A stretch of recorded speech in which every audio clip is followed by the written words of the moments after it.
Meus amigos, nós temos uma questão, nós temos um problema aí para resolver. Nós temos uma bola que nos foi jogada pelo Supremo Tribunal Federal. Já só disse aí do esforço do Rio, do Espírito Santo, de São Paulo, a gente construir aí algo que pudesse ser discutido, mas queria voltar um pouquinho no tempo com vocês, né, para a gente falar como é que começou isso, né? Todos sabem, esse é um tema que interessa muito ao Rio, São Paulo e Espírito Santo, porque são os estados com maior produção, os recursos estão vindo para nós. O Espírito Santo tem aí, entre ICMS e royalty, a gente tem 20% da arrecadação do estado, está nesse tema. Eu imagino que o Rio seja maior ainda, porque o Rio tem uma produção muito grande. Como nós íamos ao Supremo para discutir julgamento da DIN, para discutir as teses com os ministros, né? Nessas conversas, os ministros relataram aí, informalmente às procuradorias, aos governadores, que gostariam que os estados chegassem a um acordo para resolver essa questão. Essa expectativa do Supremo Tribunal Federal foi reproduzida aos governadores do estado numa reunião com o então presidente, ministro Toffoli, né, e o presidente manifestou essa intenção do Supremo, essa expectativa do Supremo aos governadores. Todos os governadores participaram, o nosso governador estava presente, o governador Renato Casagrande. Na ocasião, desde já manifestou que teria todo interesse em discutir um acordo. Mesmo nós estamos na posição de receber royalties em posição majoritária, porque é o que diz a legislação antiga e a legislação que teria sido revogada pelas leis impugnadas. O governador Casagrande disse que tinha vontade de construir um acordo, levantou ali duas premissas fáticas, eu vou tentar ali adiante converter em jurídicas, e até onde eu sei, nenhum dos governadores presentes se opôs à proposta do Supremo, não da gente fazer um acordo, mas da gente tentar fazer um acordo, de ao menos sentarmos à mesa para debater aí a possibilidade de autocomposição para resolver um tema que, mais do que um tema jurídico, ele é um tema da federação. O governador Casagrande dirigiu, então, um pedido, uma ordem, uma determinação, como queiram chamar, à Procuradoria-Geral do Estado, e disse: olha, eu preciso que vocês construam um modelo para esse acordo. Não foi tarefa fácil, eu precisei aí contar com o auxílio dos colegas lá da equipe do Nupetro, o Cláudio, a Kelly. Então, a gente tem uma equipe multidisciplinar no Espírito Santo, que cuida de petróleo e gás, é uma equipe muito enxuta, são 3 pessoas, mas é multidisciplinar, então ali tem economista, tem engenheiro, tem advogado, eu também sou formado em economia, então eu consigo dialogar bem com o Luiz, que é economista, para construir aí algo que nós pudéssemos apresentar primeiro ao Rio de Janeiro e a São Paulo, que são os interlocutores mais próximos que nós temos, que têm posições semelhantes às nossas, e depois trazer aí o conhecimento de vocês, dos colegas dos outros estados. Formalizamos a proposta ao Supremo, depois apresentamos a proposta Rio de Janeiro e São Paulo. Em razão da pandemia, não conseguimos apresentar antes, mas apresentamos a posteriori, e obtivemos a adesão do Rio de Janeiro e de São Paulo, com uma pequena ressalva sobre a modalidade, a modulação, o momento a partir do qual valeriam as regras novas dentro do acordo. O que eu vou apresentar hoje aos senhores aqui é o acordo na posição de consenso de Rio de Janeiro, São Paulo e Espírito Santo. O que nós vamos falar aqui é o que os 3 estados concordaram. Então, eu trago como uma proposta do Espírito Santo com a adesão de Rio e São Paulo, uma proposta de Espírito Santo, Rio e São Paulo. O problema não era isso. O problema não é a gente se reunir aqui, o problema não é conversar. Eu acho que o problema mais sério já nós esclarecemos, aí, nós resolvemos aqui no Espírito Santo com a ajuda dos colegas de São Paulo e do Rio de Janeiro. É como fazer esse acordo. Vocês sabem, todos sabem, a gente tem aí uma dificuldade, uma discussão se é viável ou não é viável a realização de acordos em processos envolvendo fazenda pública. Há quem afirme, inclusive, que fazenda pública não faz acordo em processo.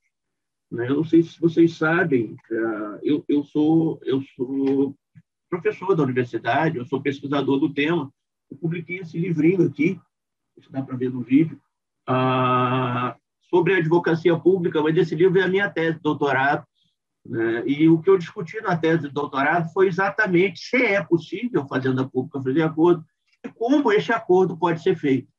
É um trabalho grande, não peço que ninguém leia. Eu vou tentar fazer um resuminho aqui, porque nós não temos muito tempo à disposição. A reunião pode ficar longa demais se eu for falar de tudo. Para dizer as conclusões a que eu cheguei sobre como fazer acordo em processo envolvendo a Fazenda Pública. A primeira observação, que é a premissa de avaliação, é: Fazenda Pública não é parte privada. Fazenda Pública não opera com base em autonomia da vontade. Fazenda Pública está sujeita a regime de legalidade. Nós só podemos agir nos estritos limites da lei. Lá no livro, a construção que eu fiz é que existem duas formas da Fazenda Pública fazer acordo. Tem a forma usual, que é a transação, é aquele acordo que se negocia, é aquele acordo formalizado a partir de concessões mútuas entre as partes, essas são as palavras do Código Civil brasileiro, né? Enquanto os privados fazem a transação porque têm vontade, a administração, a Fazenda Pública faz transação porque a lei autoriza. Lá na PGE do Espírito Santo, nós temos uma lei que autoriza a Procuradoria a fazer acordo. Se o Procurador-Geral autorizar, a gente faz um acordo no processo. Bom, essa autorização legislativa permite ao JASOM, meu chefe, né, autorizar acordos, inclusive em situações em que nós vamos negociar posições e que não há consenso sobre quem tem razão no processo. Né? Mas eu pude verificar, e aí eu tenho alguma experiência do tema, eu sou procurador há 15 anos aqui no Espírito Santo, trabalhei na formatação de alguns acordos, alguns até muito grandes, aqui do Estado. O último foi do Parque das Baleias, que envolveu aí bilhões de reais em discussão com Petrobras, a ANP, o governo federal. Né? Existem situações em que o acordo sai porque nós, da administração, percebemos que o nosso adversário tem razão. Não é dado a ninguém na administração, né, defender a legalidade de atos ilegais. Mas acontece que os atos ilegais são praticados, é normal.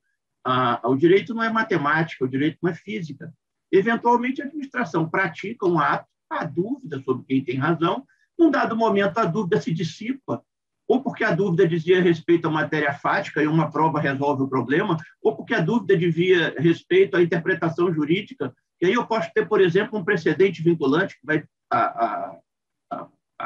vincular ou circunscrever a decisão judicial, consenso hermenêutico, que é o que nós chamamos. E aí eu tenho a possibilidade de fazer o acordo. Na verdade, na minha leitura, eu tenho uma imposição de fazer um acordo fundado na compreensão de que a parte adversária tem razão. Quais são os dois tipos de acordo que eu defendi a existência lá no livro? Né? E diria aos senhores que, da minha experiência como procurador, o acordo mais usual é a composição do litígio. É o acordo fundado na compreensão de que o adversário tem razão. Ele dói menos para a gente fazer, a gente fica menos risco com os controladores, né? É muito mais fácil viabilizar, só precisa usar as ferramentas adequadas. Por que eu estou falando isso para vocês? Esse cara é chato, é professor, ele quer ficar perorando sobre as coisas que ele estudou lá na academia. Não, é porque para construir o nosso acordo, o acordo que o governador Casagrande pediu à Procuradoria do Espírito Santo que construísse, junto com a Secretaria da Fazenda, a gente precisa fazer uma opção teórica. Eu vou ter que decidir se eu quero tentar uma composição do litígio, que é um acordo firmado em consenso, ou uma transação, que é um acordo firmado com base em concessões mútuas entre as partes. Gente, fazer transação desse tipo de litígio seria até mais fácil, né? O problema é que esse litígio envolve o poder público. Né? Por que é poder público? Porque ele congrega interesse de todas as unidades federadas. Todos os estados estão envolvidos, o DF está envolvido, todos os municípios estão envolvidos. Né? E aí seria inviável para o nosso problema, né, realizar a transação, porque nós precisaríamos de ter leis autorizativas de todos os estados e municípios que compõem a federação. Vejam, os valores são muito altos. Eu não orientaria, num parecer, ao Procurador-Geral do Espírito Santo a fazer esse acordo com base naquela regra geral sobre acordos que existem nas nossas leis orgânicas. Não é um acordinho de uma multa de trânsito ou de uma ação indenizatória para uma batida de carro, é um negócio sério, coisas milhões de reais, por vezes bilhões de reais. Né?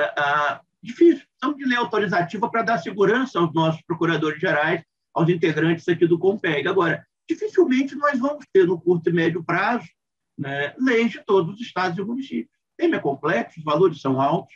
Né? Então, na construção do nosso acordo, isso quer dizer que na mesa lá de negociação, se vocês toparem, a gente iniciar essa mesa junto ao Supremo Tribunal Federal, nós fizemos uma opção pela composição do litígio, né? E essa opção orienta a construção de um acordo que se funde em consenso hermenêutico. E já que é numa ADIM, ou em 5 ADINs, eu disse, o número delas estão expostos aí na tela, né? Tem ADINs do Rio, 2, 4917, 4918, do Espírito Santo, 4916, a 4920 de São Paulo, né? E temos uma ADIM de uma associação de municípios. Depois eu vou falar um pouquinho dela para vocês. Mas está tudo no Supremo, para decidir se a lei é constitucional ou não é constitucional, a lei 12.734. Então, eu preciso buscar consenso hermenêutico sobre interpretação constitucional, preferencialmente consenso hermenêutico na jurisprudência consolidada no Supremo Tribunal Federal. Vejam, foi a opção que nós fizemos. Meu papel com vocês hoje não é discutir se a opção é boa ou ruim, é apresentar a proposta, vocês vão avaliar, e aí depois nós vamos debater no momento adequado, ou aqui no CONPEG, ou lá no próprio Supremo, numa mesa de acordo, se for de interesse de todos os estados seguir para esse ponto.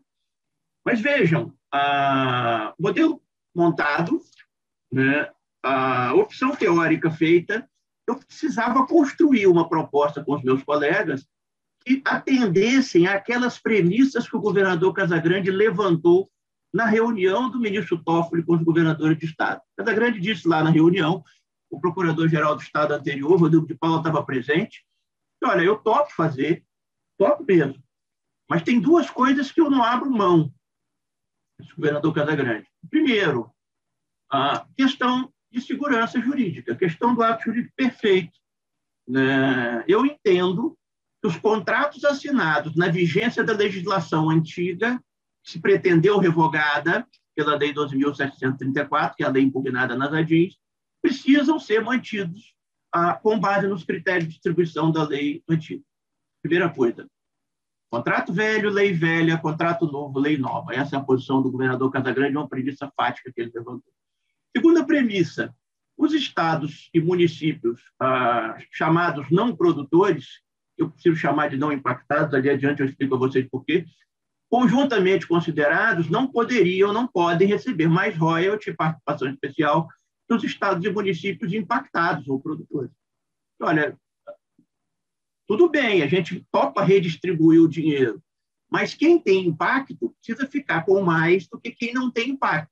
Precisa ser muito mais, algo mais, pode ser uma premissa fática para mim, disse o governador Casagrande.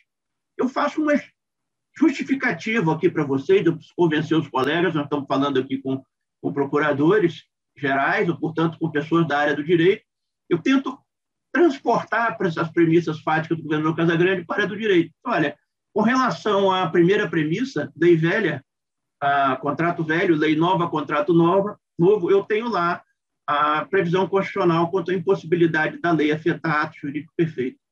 Os contratos assinados na vigência da legislação anterior precisam ser regidos pela legislação do tempo do fato. Eu não dizer, Cláudio, você está tentando aí construir uma situação de direito adquirido a regime jurídico. Não, não é disso que se trata. Eu não estou falando de direito adquirido. Eu estou falando de um ato jurídico perfeito, um ato que foi consolidado, assinado. E aí eu trago para vocês, nós estamos falando de conselho hermenêutico do Supremo, a informação de que o Supremo Tribunal Federal não aplica a tese do direito adquirido a regime jurídico a questões relativas a contratos. E quando envolve contrato, o mote não é direito adquirido, e sim ato jurídico perfeito. Então, fica difícil para a gente construir algo que abra mão da premissa segundo o qual lei velha, contrato velho, lei nova, contrato novo.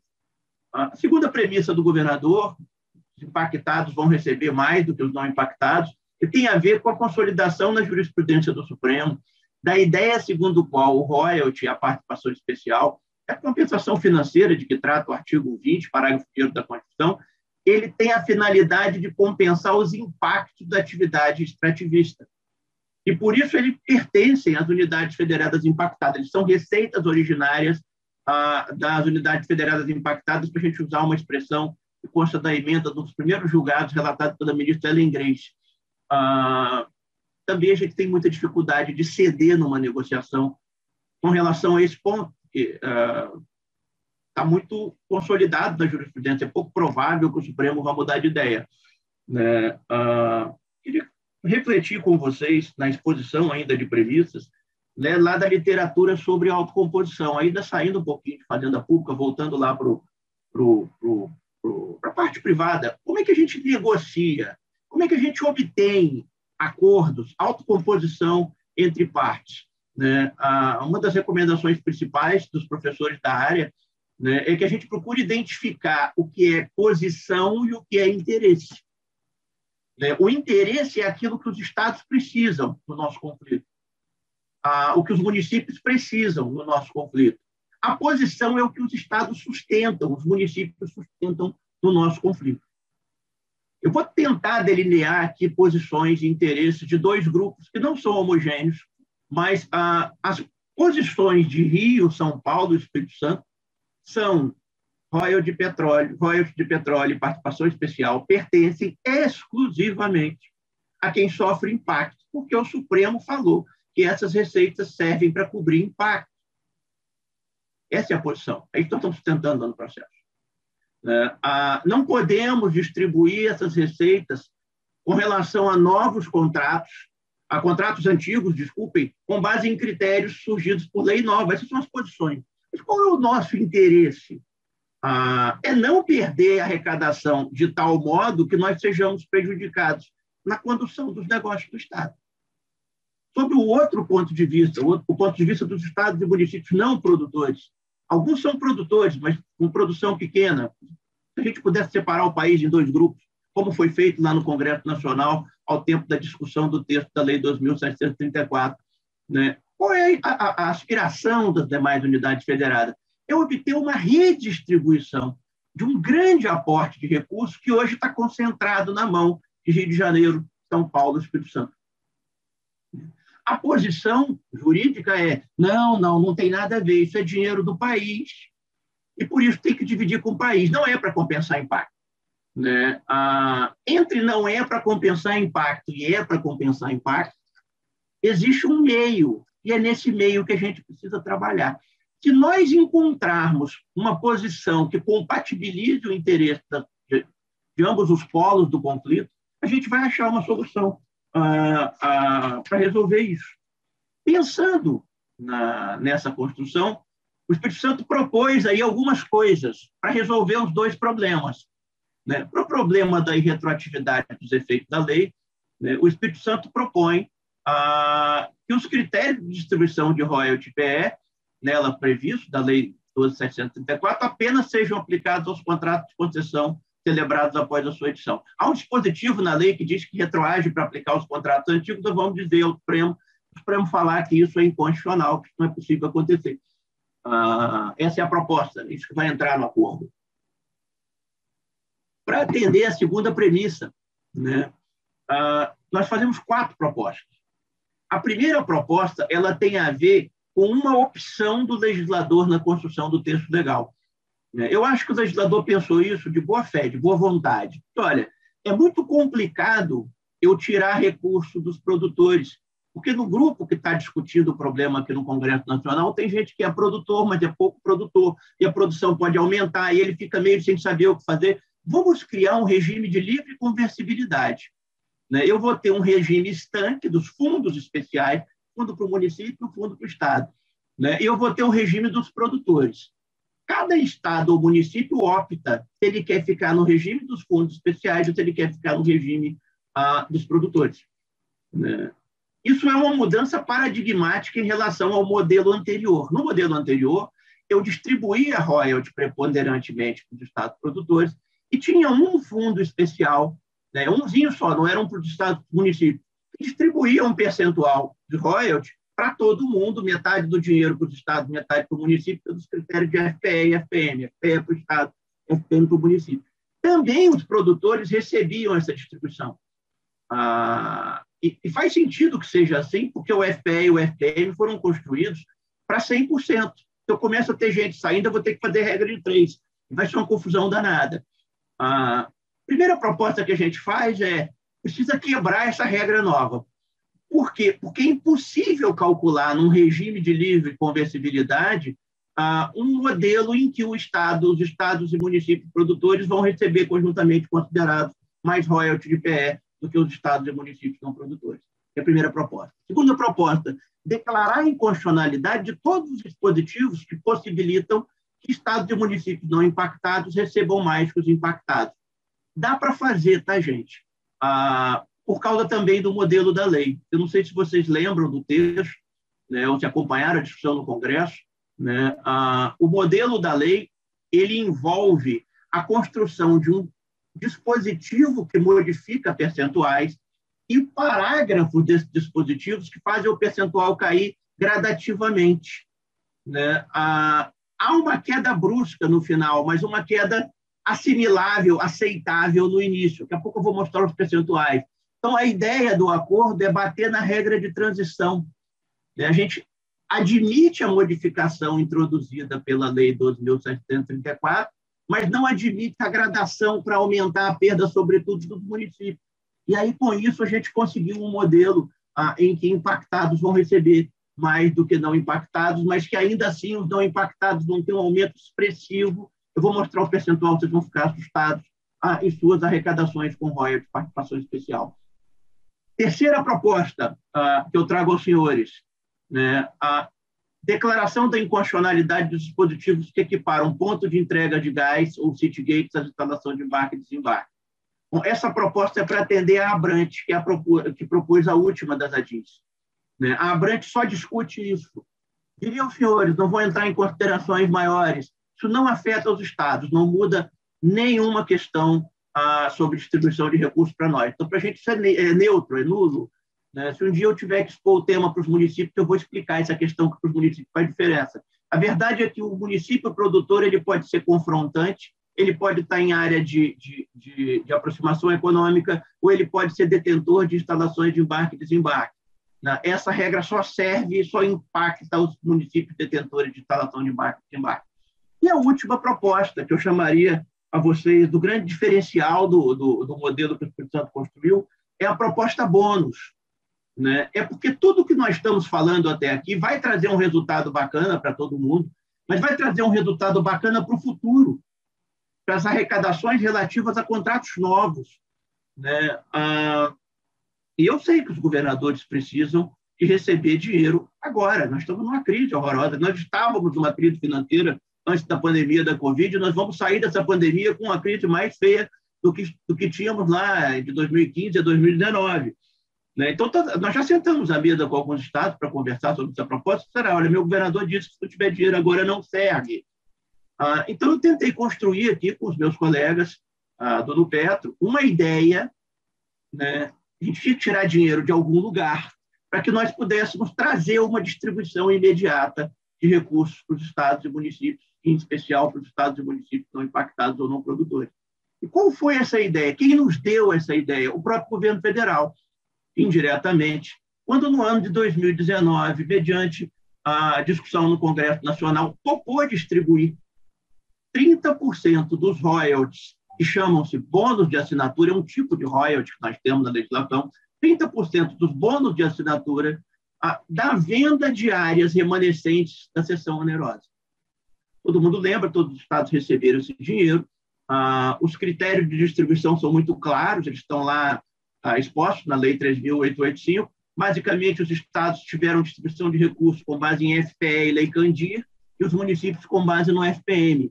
Então, o que a gente propõe com o acordo? Olha, esse dispositivo que traz royalty apenas para a União, traz o bônus de assinatura apenas para a União, ele é inconstitucional. Né? Ele é inconstitucional, mas aí a inconstitucionalidade dele não vai resultar não cobrança de bônus de assinatura, vai resultar a distribuição desse dinheiro entre a União, os estados e os municípios. Nós vamos fazer uma interpretação conforme a proposta, né, para que essa distribuição seja feita com base numa lei que já existe, a Lei 13.885 de 2019.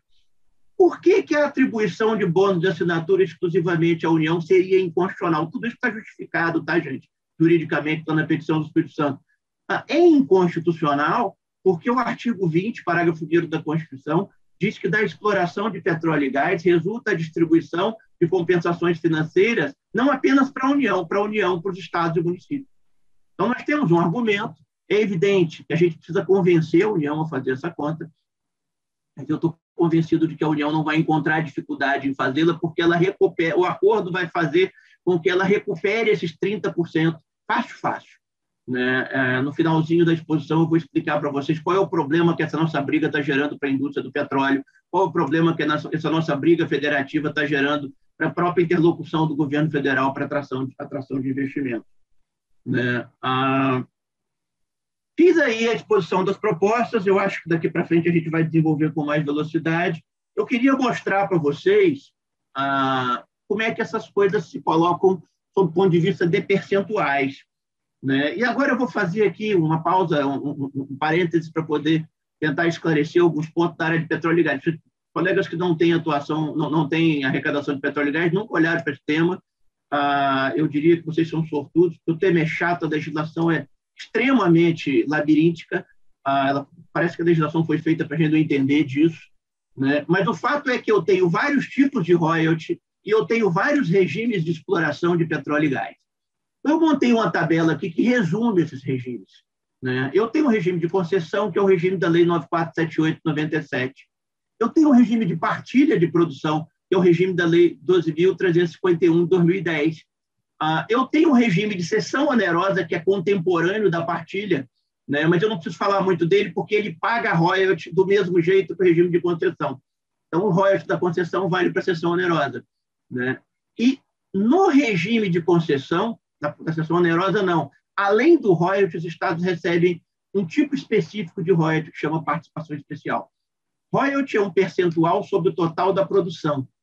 Participação especial é um percentual, uma alíquota que incide sobre a produção de grandes campos que têm grande rentabilidade ou produtividade, mas não é sobre faturamento, é sobre o total líquido. Então, o royalty é sobre o bruto, a participação especial é sobre o líquido. Você pode deduzir investimento para pagar a participação especial, só que a alíquota dela é muito alta.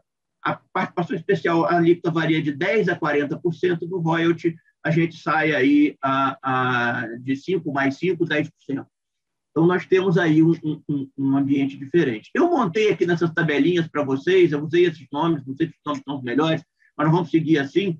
Redação original, que é como era antes da Lei 12.734, e é como é hoje, porque tem a medida liminar concedida pela ministra Carmen Lúcia. Redação inicial, que é a redação da lei impugnada, da 12.734, e a redação alterada, que é a redação do acordo. Para não ter que falar de todos os percentuais, eu vou chamar a atenção de vocês aqui para um dado. Quem quiser depois olha, vocês têm isso na mão na nota técnica. Os primeiros 5% de royalty na concessão, vou botar o cursorzinho aqui para facilitar para vocês. No atual sistema, vai 20% ou 30% para os estados produtores. Na lei 2.704, uma queda de 10%, cai de 30% para 20%. Né? Estados, viu? No acordo, mantém os mesmos 20%. Olha que o acordo, nós estamos cedendo muito ali desse ponto de vista.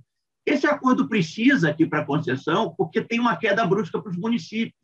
Eles vão sair de 30% para 4%. E aí nós estamos propondo tentar chegar a esse 4% em 17%. Eu sei que não é isso que interessa a vocês. O que interessa a vocês é saber quanto é que vocês vão receber. Hoje, os primeiros 5% de royalty, o valor é 10%. Na verdade, 5%, que é um fundo só com estados e municípios, é o fundo especial. 5% vai para os estados, 5% para os municípios. Na lei 12.734, a proposta é 27% para os estados, 27% para os municípios, 54% dos royalties vão para os estados e municípios não impactados. É isso que o vereador Casagrande pediu para a gente tentar quebrar. Viu, gente? E aí a gente está fazendo uma proposta de acordo que vai fazer com que esses 27 virem 20%. Então, os não impactados vão ficar com 40% dos royalties. Vejam, há um excelente avanço nesse ponto. A participação especial do regime atual é 50, 40, 10, 50 para a União, 40 para os estados, 10 para os municípios, produtores, né? Não tem nada no fundo especial dos estados e municípios. Os não produtores não recebem nada. Quando vem a lei joga isso para 15%. Então, 30% da participação especial iria para os não impactados. Mas vejam, os estados e municípios impactados estão com 24%. Olha como é que fica complicado isso. Então, a gente, no acordo, consegue chegar a um número um pouco melhor. a gente tira um pouquinho da União, mantém os estados e a perda dos municípios fica um pouco menor, né, para poder chegar aí um ganho de quem estava em 0, passar para 9,5%, ou então somando municípios e estados não impactados, 20%. Mais do que os municípios produtores ganhavam antes, 4 vezes mais do que os municípios produtores vão ganhar, muito perto do que os estados produtores estão ganhando, com os 34%. Viu, gente? Esses valores, a gente pode até entrar em considerações, se tiver debate depois sobre esse ponto, se vocês tiverem dúvida, mas eles são, assim, a questão percentual, ela é fácil de explicar o acordo a partir dela. Se vocês não ficarem só nisso, eu resolvi trazer, então, uma estimativa que nós fizemos de ganho a partir dessa variação de percentual. E o que foi que nós descobrimos aqui no Espírito Santo? É que a proposta que nós fizemos trará ganhos na arrecadação atual do estado que não tem nenhuma produção de 1.767%. Vocês recebem hoje X, né? Vai ser 1.767% de X, né, se o acordo for assinado. Tem estado com percentual menor, por exemplo, Alagoas, mas é porque Alagoas recebe, por outro lado, também royalty de participação especial. Alagoas tem produção. Amazonas está aqui menor ainda, 109, Amazonas tem produção, né? Mas quem não tem nada de royalty, de produção de petróleo, vai ter uma elevação extremamente expressiva. Preciso jogar muito claro com vocês. Eu podia parar a apresentação dessa tabela, mas não é essa a política do Espírito Santo. Isso é ganho futuro para os novos contratos, né? Porque a proposta que o governador Casagrande fez para a nossa procuradoria era que trabalhasse de modo a que os contratos antigos não tivessem outros critérios de distribuição. Lei velha, contrato velho, lei nova, contrato novo, né? Mas, mesmo assim, vocês podem olhar que num universo relativamente próximo, quando as novas áreas forem concedidas, vocês vão ter aí uma participação muito maior na distribuição de royalties, uma participação muito parecida com a participação que tem os estados e municípios, que eu chamo de impactados, que a imprensa chama de produtores, né? Mas eu sei que isso não resolve para vocês, né, gente? Tem que conversar com o governador é político, o governador tem responsabilidade fiscal, o governador precisa dar conta das necessidades da sociedade, afinal ele foi eleito para isso, né? Então, o que nós fizemos? Nós botamos aquela proposta do bônus de assinatura e resolvemos estimar aí uma possibilidade de ganho para os estados e municípios não impactados, criar aí uma estrutura para poder dialogar com vocês, né? Para a nota técnica e para a exposição de hoje, nós fizemos isso por média dos últimos 10 anos, e apresentamos a vocês 2 critérios, um mais conservador, né, e um critério mais otimista. No mais conservador, eu pego a média dos últimos 10 anos e excluo o leilão da cessão onerosa, que pagou 70 bilhões de reais de bônus de assinatura e que distribuiu 30% desses 70 bilhões aos estados e municípios. O mais otimista, eu pus os 70 bilhões dentro, junto com a turminha que trabalha comigo. E aí nós vamos ter valores maiores. Eu diria aos senhores, vamos tentar trabalhar para efeito de tomada de posição os primeiros 4 anos com o critério conservador, e daí adiante a gente pode ir para o critério mais otimista. Eu vou explicar por quê na hora que eu chegar no último slide aqui, o penúltimo slide da fala. Mas eu queria mostrar antes os números para vocês, né? O que o critério mais conservador pode trazer para cada estado de bônus de assinatura já a partir da assinatura, né? Vou pegar aqui, sei lá, o Acre, que é o primeiro estado, né? No critério conservador, o Acre receberia 33 milhões, quase 34 milhões a mais de royalty no ano, a mais do que recebe hoje. No outro estado, Piauí, o governador Wellington Dias, que foi o relator da proposta no Senado, quase 40 milhões a mais de royalty. Outro estado, Rio Grande do Sul, senador Pedro Simon, que foi o autor da emenda que introduziu a discussão da redistribuição de royalties, um aumento de arrecadação no cenário conservador de quase 53 bilhões de reais mês. Vamos trabalhar esses números do cenário otimista. Eu tenho aqui o Acre, que sai de 33 bilhões para 73. O Piauí sairia de 39 para 86. O Rio Grande do Sul, por exemplo, sairia de 52 para 114. Né? E eu queria dizer uma coisa aos senhores, acho importante dizer, é que o cenário otimista pode ser que se realize até antes. Eu não sei se os senhores sabem, o país, quando fez o leilão da participação, da cessão onerosa, das áreas remanescentes, né, o país previa vender muitos campos, mais campos foram vendidos. Havia uma estimativa de ganho de 110 bi com bônus de assinatura. Como o leilão foi pouco disputado, só houve a venda de 70 bilhões, áreas equivalentes a 70 bilhões. Tem 30 bilhões, 40 bilhões ainda na conta.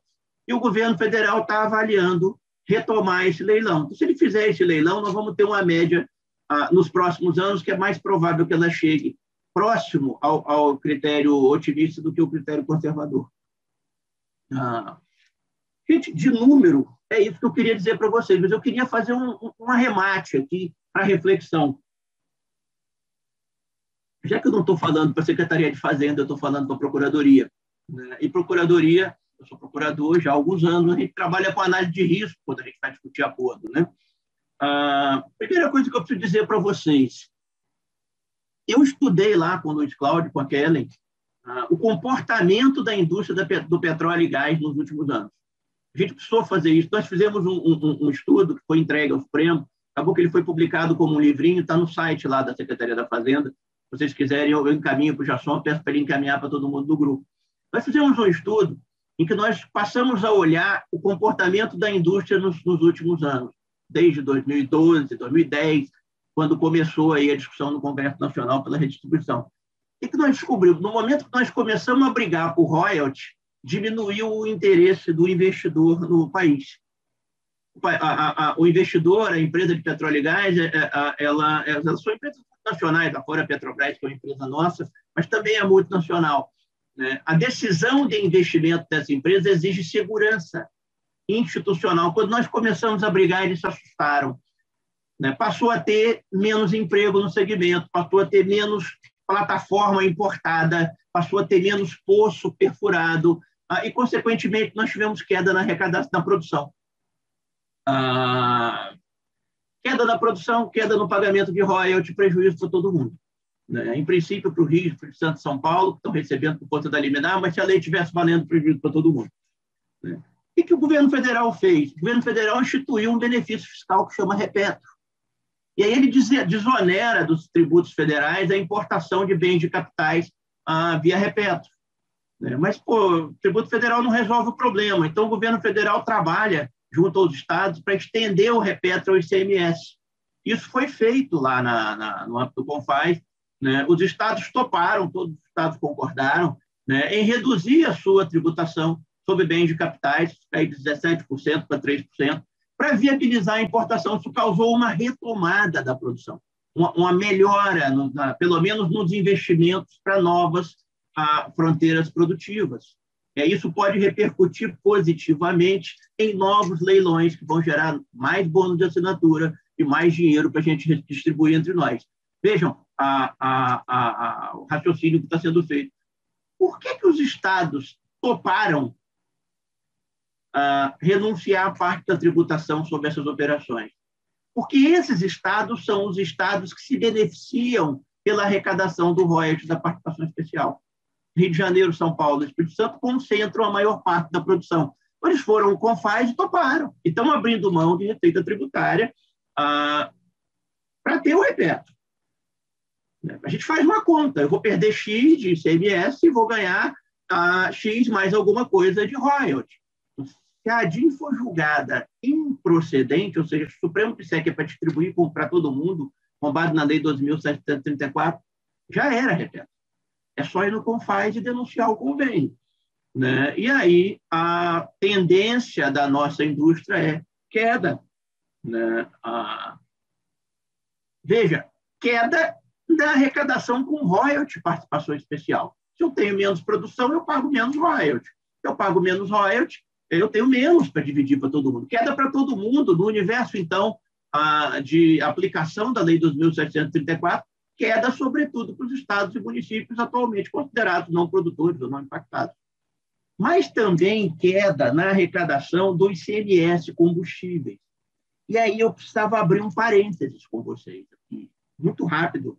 Né? Não sei se todos sabem, né? Mas os estados produtores de petróleo e gás não cobram ICMS sobre o petróleo e os combustíveis líquidos, combustíveis derivados de petróleo que eles produzem.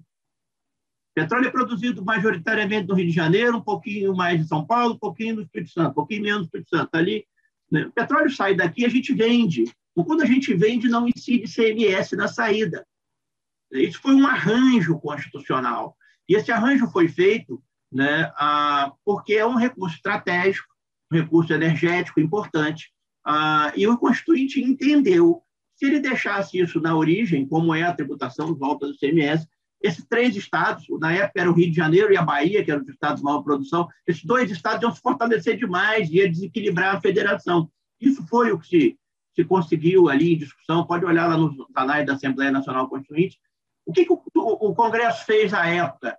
Né? Tudo bem, a gente pode fazer isso porque vocês têm o royalty. Né? E aí houve uma discussão lá na Constituinte, o ministro Nelson Jobim conta isso no julgamento Supremo, ele foi parlamentar constituinte, então ele conta como ministro para explicar esse meio de campo. Que, olha, diante dessa observação que foi feita pelos Estados produtores de petróleo e gás, né, a solução do parlamento, da Assembleia Constituinte, foi incluir os royalties na Constituição, no artigo 20, parágrafo 1º do texto constitucional. Então, houve uma troca. Arrecadação do ICMS combustível, vocês perdem, vão ficar com royalties com segurança. Não vai dar para revogar uma lei, tem que fazer emenda à Constituição. Na verdade, essa troca foi assim, depois a turma da mineração e do recurso hídrico pegou carona, e lá no dispositivo, além de petróleo e gás, entrou esses outros 2 recursos naturais. Mas essa é a conformação que nós temos hoje. Não estou dizendo isso para dizer que o dinheiro é nosso, não, estou dizendo isso para dizer que vai ICMS para quem não tem produção. Né? O ICMS vai para o consumo. É por dizer, pronto, beneficiou São Paulo, beneficiou Minas Gerais, são estados grandes, com maior consumo. Eu sempre pensei assim, mesmo, porque vai para o consumo, quem consome mais. Né? Os meus colegas lá, engenheiros e economistas, eles falaram, Cláudio, você já parou para analisar isso percentualmente? Não. O que vocês estão querendo dizer? Você precisa descobrir qual é a relação entre o ICMS total de um estado e o ICMS combustível do estado. O quanto esse ICMS combustível que a Constituição remete aos estados consumidores representa da sua arrecadação total com o ICMS. E qual foi a nossa surpresa? Essa regra constitucional, 155, parágrafo 2º-B, ela já transfere receita de petróleo e gás para as regiões menos favorecidas do país. Né? A Norte, Centro-Oeste e Sudeste são as regiões em que o ICMS combustível tem a maior participação na arrecadação total de ICMS. Então, se a gente tiver uma retração na indústria, né, vai ter queda de ICMS, e quem vai sofrer mais são os estados mais pobres. Eu não coloquei aqui, tá, gente? Vou colocar essa coisa dos critérios do FPE e o FPM, é algo que a gente não debate muito no Congresso. Não já pararam para pensar nisso? Há uma decisão do Supremo, inclusive, a ADIM, dizendo que é inconstitucional a lei que fixou o critério do FPE, marcando um prazo para o Congresso fazer, eu nem sei se o Congresso fez. Se o petróleo for nessa proporção para dentro do FPE e do FPM, os nossos parlamentares vão se matar no Congresso Nacional. Então, pode ser que os estados que hoje têm um bom FPE não tenham mais esse bom FPE.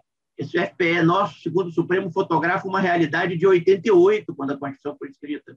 Né? Então, não há muita segurança para quem acha que vai ter ganho de arrecadação, porque vai haver novos arranjos parlamentares. Em 2010 a 2012, quando foi aprovada essa lei, os estados de Rio de Janeiro e Espírito Santo ficaram isolados, São Paulo neutro, todo mundo contra nós. Formou-se uma maioria parlamentar circunstancial. Para discutir FPE, pode formar outra. Né? Pode ser o Sudeste, o Sul e o Nordeste contra Norte e Centro-Oeste. Tu sabe o que vai acontecer. E quando a gente faz análise de risco, a gente trabalha com segurança. Todos esses aspectos que eu trouxe para vocês, eu encerrei aí nesse livrinho que eu publiquei com o Luiz Cláudio e com a Kellen, pela editora Mil Fontes. Um acordo foi proposto, gente, esse acordo foi construído a partir da pesquisa que eu faço na universidade. Né? E a minha coordenadora do curso de mestrado, onde eu dou aula, falou, Cláudio, eu estou lançando uma coleção que tem a ver com a aplicação prática das nossas pesquisas. Você tem alguma coisa? Eu falei, poxa, eu estou escrevendo isso lá para o Estado. Aí fizemos o livro. No livro a gente apresenta os números com maior detalhamento. No livro eu explico esses aspectos finais com maior detalhamento. Né? Se vocês tiverem interesse, é só e-book, vendido a preço simbólico no Amazon, R$10. Quem assina o Amazon Kindle é de graça, é só entrar lá e acessar. Né? Tudo que eu falei para vocês está muito melhor explicitado nesse livro, que é pequenininho, tem 70 páginas, ninguém vai sofrer para ler, 70 páginas e um monte de tabela. Né? A leitura com a viagem de avião do Rio de Janeiro ao Espírito Santo demora 40 minutos. Né? Gente, essa é a proposta do Espírito Santo.